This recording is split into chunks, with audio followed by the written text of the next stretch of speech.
ज़रा सोचिए, अगर तेल की नस ही दबा दी जाए तो पूरी दुनिया की सांसें कैसे थम जाएंगी।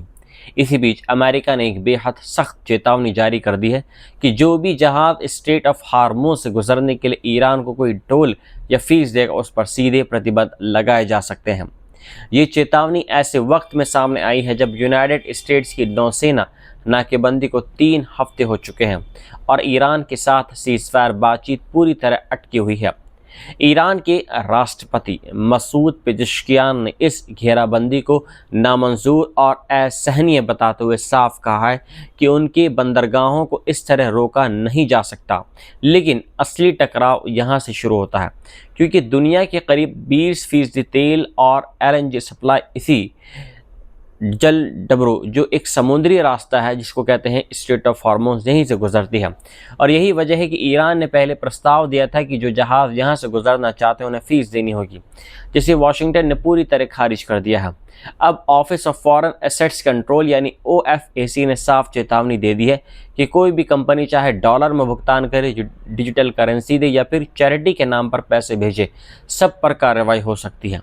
यहाँ तक कि इस्लामिक रेवोल्यूशनरी गार्ड कॉर्प्स और ईरान से जुड़े संस्थानों को किसी भी तरह का भुगतान भी प्रतिबंधों के दायरों में आएगा। इस पूरे तनाव के बीच खबर ये भी है कि तेहरान ने डोनाल्ड ट्रंप प्रशासन को एक नया सीज़फायर प्रस्ताव भेजा है, लेकिन व्हाइट हाउस ने इस पर चुप्पी साध रखी है। हालांकि ये ज़रूर कहा यह गया है कि अमेरिका अपनी सुरक्षा से समझौता नहीं चाहेगा और न ही करेगा और ईरान को कभी न्यूक्लियर हथियार हासिल नहीं करने देगा।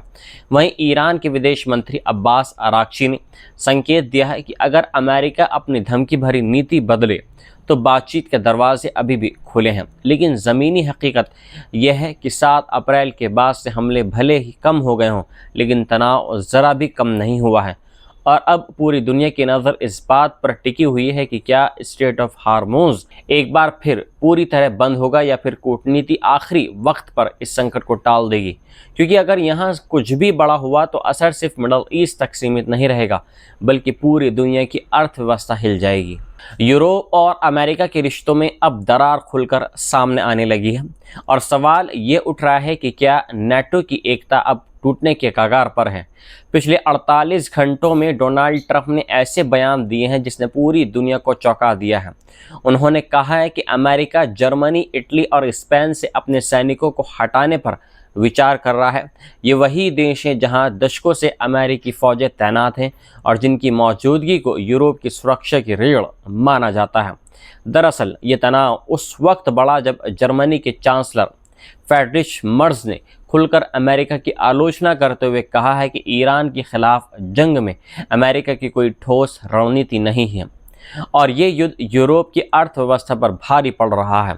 इस बयान से नाराज ट्रंप ने पलटवार करते हुए कहा है कि मर्ज को कुछ समझ नहीं है और उन्होंने यहां तक आरोप ये लगा दिया कि जर्मनी ईरान को न्यूक्लियर हथियार हासिल करने देना चाहता है।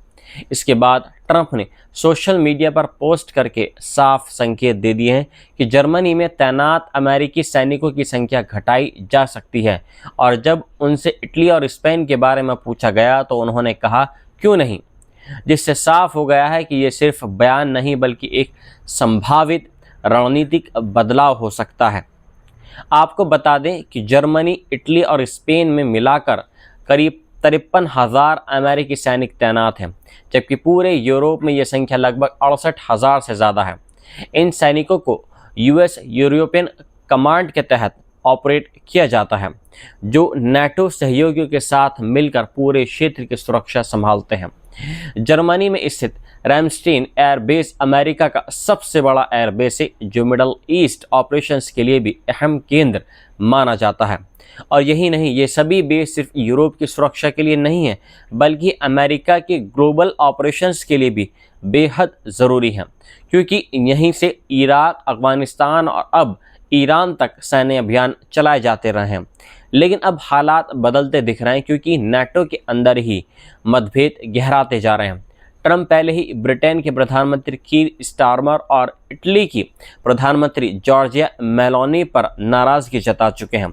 ऐसे में अगर अमेरिका अपने सैनिकों को यूरोप से हटाता है तो ये सिर्फ सैन्य कदम नहीं होगा बल्कि एक बड़ा राजनीतिक संदेश भी होगा जो ट्रांस अटलांटिक रिश्तों को हिला सकता है। हालांकि यहाँ एक कानूनी पेच ये भी है क्योंकि 2026 के डिफेंस कानून के तहत अमेरिका यूरोप में अपनी सैन्य मौजूदगी को एक निश्चित स्तर से नीचे स्थायी रूप से कम नहीं कर सकता और यूनाइटेड स्टेट्स कांग्रेस इस फैसले को रोक भी सकता है।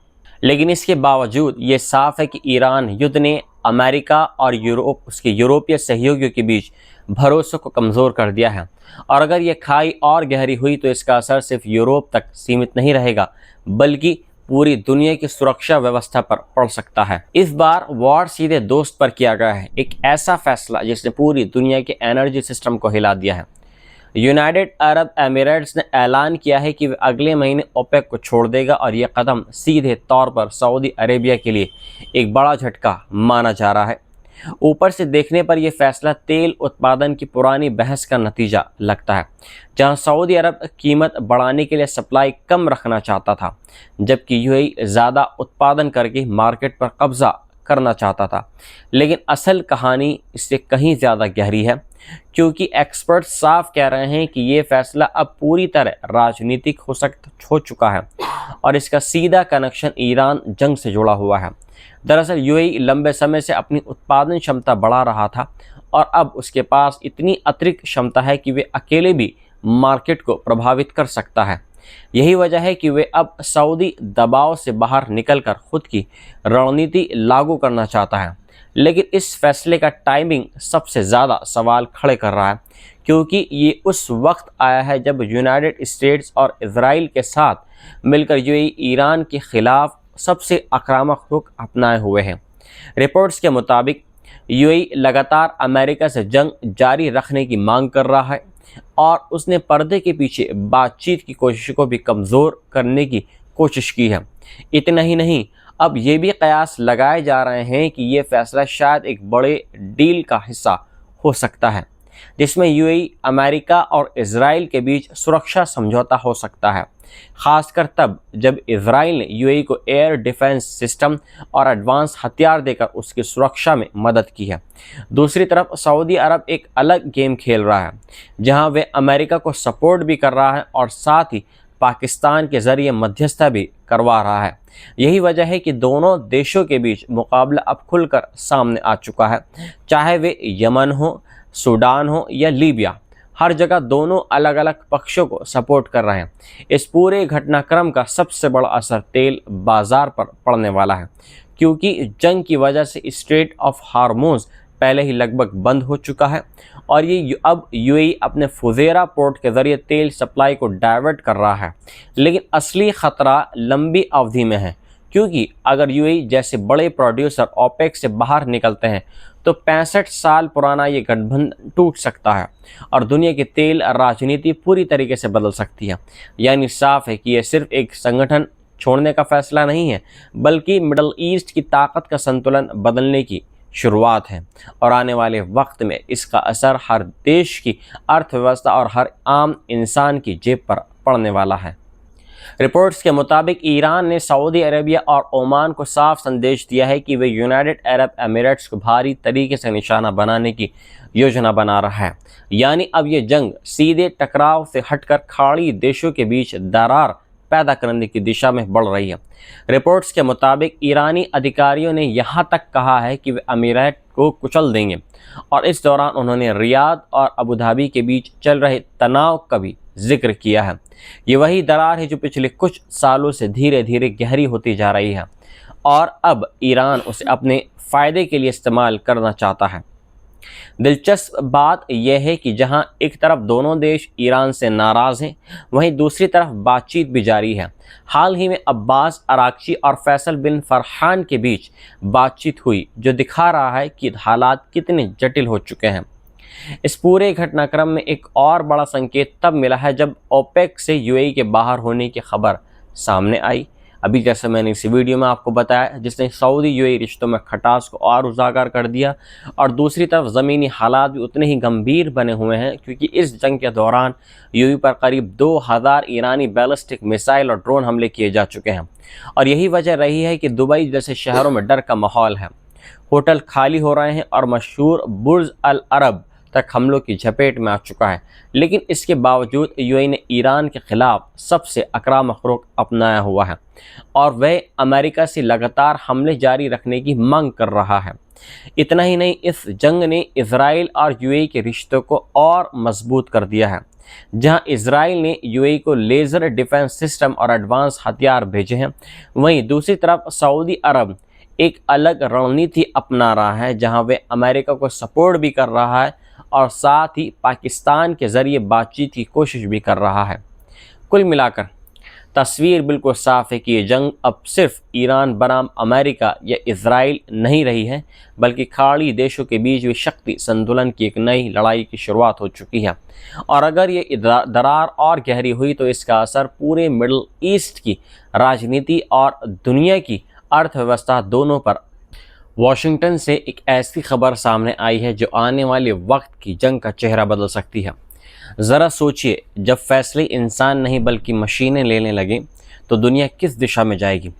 इसी बीच United States Department of Defense यानी पेंटागन ने बड़ा ऐलान करते हुए 7 बड़ी आर्टिफिशियल इंटेलिजेंस कंपनी के साथ में समझौता कर लिया है, ताकि उनकी एडवांस टेक्नोलॉजी को सीधे अपने सीक्रेट और क्लासिफाइड नेटवर्क में इस्तेमाल किया जा सके।